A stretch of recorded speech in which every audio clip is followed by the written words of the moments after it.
We are back with the incredibly talented Rebecca Ferguson.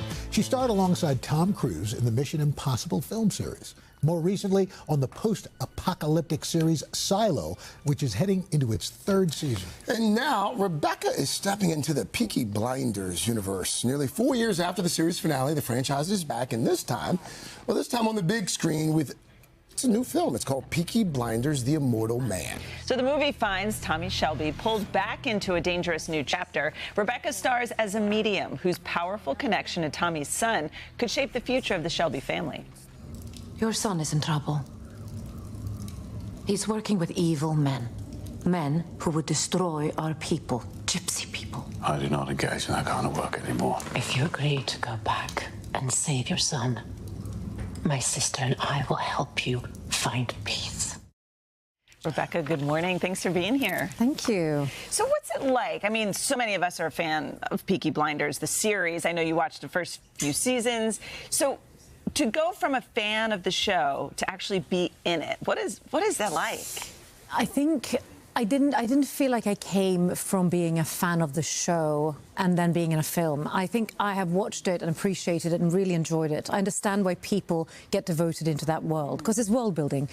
I'm a fan of Killian, and we have a same agent. And it was a running joke where I kept on going, send me a schedule, I'll be a coffee cup, whatever, I don't care. And then one day he called, and then he said, Killian would like to, here's his number, you can call him. He wants to give you this role in Peaky. Oh. And it felt like, I'm happy he's not here because it feels gushy, but it's an honor to be a part of something that is an end journey for him. It's important for him that it's right. Yeah. And to be cast feels really cool. You're right, it was correct. Yeah. And you get to step into this world. The 1940s, about 6 years after the last season ends. What was it like being in that environment? Did it create a kind of a special feeling? Yeah, it did. And I think actually, to go back to the show, watching the first season, you see the bar. The bar is such a sort of a statement for the show. It's where it happens, it's where it's gritty, it's sexy, and it's dangerous. And I remember walking onto set one of the first days with Barry, and there were no blue screens, no green screens. We were in the pub. Wow. And I was in my clothes that Alison McCall had done, and I just felt, God, who is this new person in an old environment? What can I create that hasn't yet been done? So it felt real. Every set, the only time we had blue screen was to get the paparazzis away when they wouldn't take pictures of Tommy when he was riding down the road on the horse. It was sexy. Killian was good as well, but the horse. The horse nailed it. The horse nailed it. What was the accent? Was that part of your? You created this accent for the character. So when I was offered it, I think one of my first things I said was, I'm not doing Brummie. It's not happening. I'll walk away. Explain what that is for our audience. Brummie is for people in Birmingham, so it's that area of sort of the accent. And it's very tricky. It's a very specific, it's Tommy Shelby's accent. And I think all of the characters manages so well.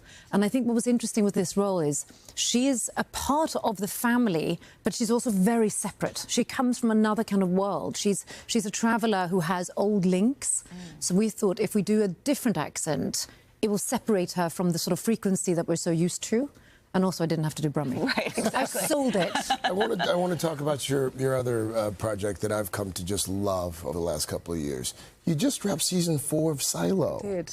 We're going to all have to say goodbye to Silo here pretty soon. Season 3 hasn't dropped yet. That drops later this year. I'm in melancholic denial right now. What was it like wrapping season 4?